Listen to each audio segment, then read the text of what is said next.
NGOs and search and rescue officers. There it is. They are trying to recover the last person remaining under this collapsed building.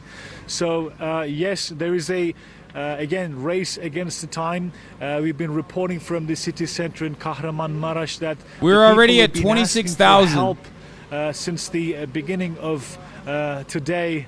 As of 4 a.m. Bu yüzden söyledim Türkler Amerikalılara düzgün bir şekilde yaptırabilirsek doğru düzgün para burada donate edebiliriz diye. Hold on, I'm gonna log in. I need to make my own donation. More units, more and more help are coming and flowing into the town of Kahramanmaraş and Pazarcık, Regan. And Musalib, just looking at the condensate coming out of your mouth, I can tell it is very cold there. I have a question. How do authorities rather, know that there are survivors under a particular set of rubble?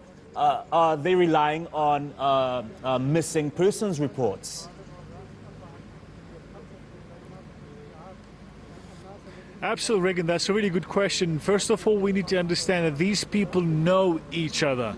They are neighbors. They are families. Southeast Turkey is a There's no way to send funds specifically to Ahbab, dude. What the fuck? We literally waited 3 hours for a basic donor page. And they know where yeah, they bitch, live and they you know did. Their routines. It's not going just to Ahbab, like I said.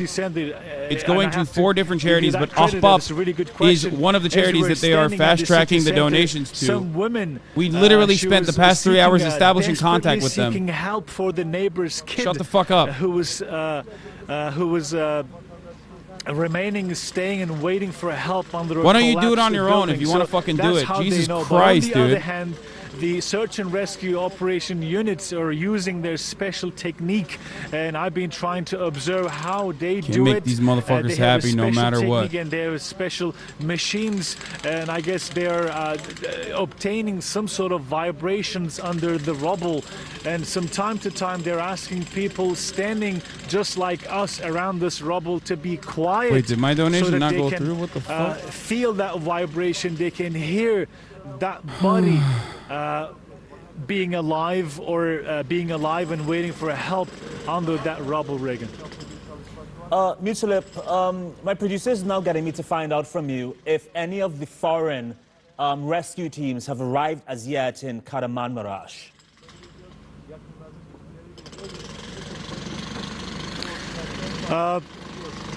I have not seen any foreign search and rescue operation units here, but I have seen a lot of ambulances carrying different license plates. Oh, it did go some through, of them from Diyarbakır, some of them from Holy Sivas shit. region, some of them from Bursa and Balıkesir that are hundreds of kilometers away from where we are standing at the moment.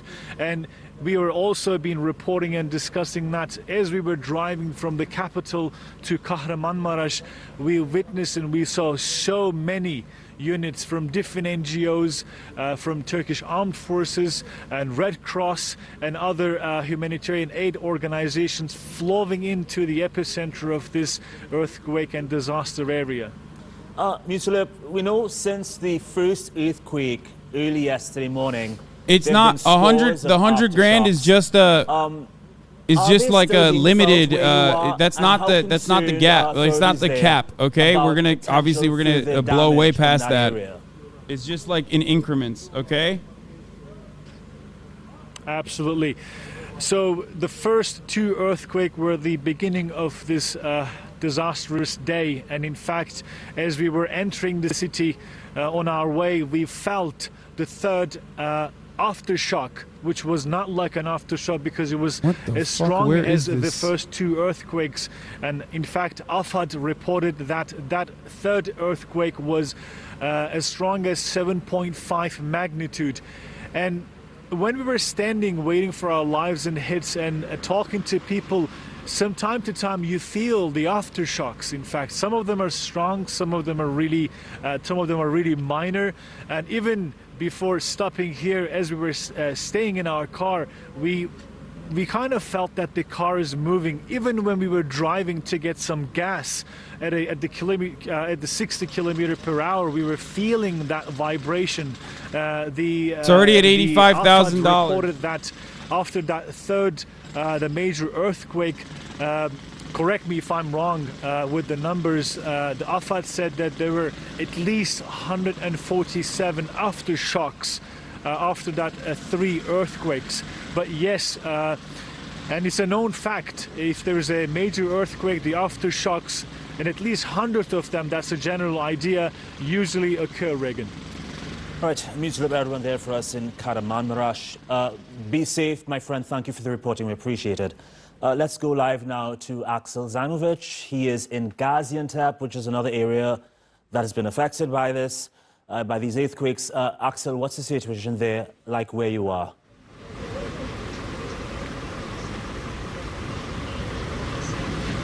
But right now, all the rescue teams, all the rescue units, they've been dispatched, they've been deployed to come down to the south of Turkey, have arrived here. But right now, the rescue operation is not ongoing because what we understand, it's still very low visibility and they're still waiting for heavy machinery to come down.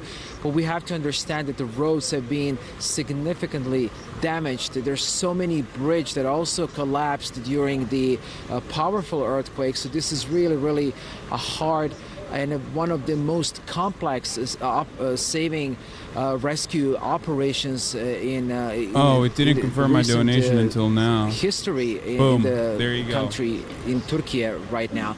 But we're actually standing outside of a temporary shelter that's being provided by the national agency that's managing the disaster. And they're also saying there are hundreds of people temporary sheltered inside one of those buildings, but I also understand there are so many people, thousands of people have lost their homes, and excuse me, there's something going on right now. What we understand, there are still people trying to figure out what's happening. There you go, 130 it's grand. It's really important to mention that tremors are still being felt at the moment. Just a few minutes before going on air, we actually felt there was the ground was shaking. So you can understand how difficult, how complex this rescue operation really is here on the ground. And also the weather conditions are not ideal, and they're adding another layer of complexity to this relief efforts that's happening in South Turkey. Yeah, I can see there's quite a bit of movement behind you, Axel. It seems as though they're mobilizing. Talk a bit about there it is. Okay, now it's on facilities this link behind too. you. You said there are hundreds of people who need help. Are authorities able to feed all these people and keep them as comfortable as possible? What resources do they have? That's it.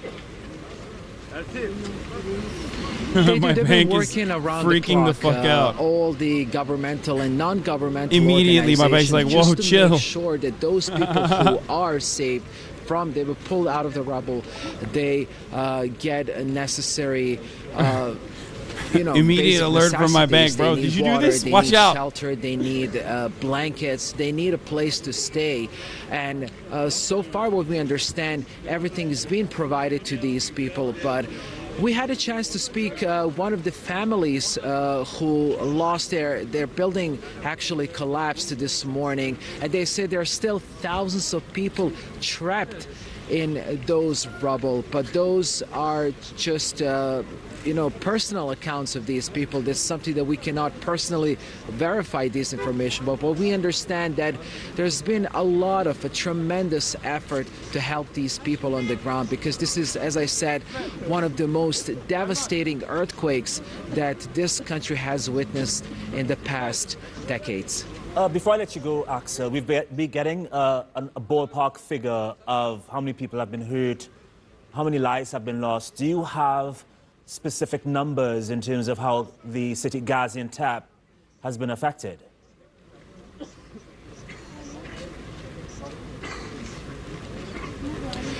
We haven't heard the breakdown of all the figures actually that's pointing out how many people have died in Gaziantep, but this is also one of the heavily affected areas, so we're expecting that those numbers can definitely be hundreds of people here. But as I said, we haven't had the chance to see the breakdown of these figures, but there are still thousands of people are missing, and as one of my colleagues earlier mentioned, that this is the area where everyone knows each other, and they are really trying to help rescue teams on the ground to pinpoint and try to figure out where all their neighbors, where all the families have gone. And there's so many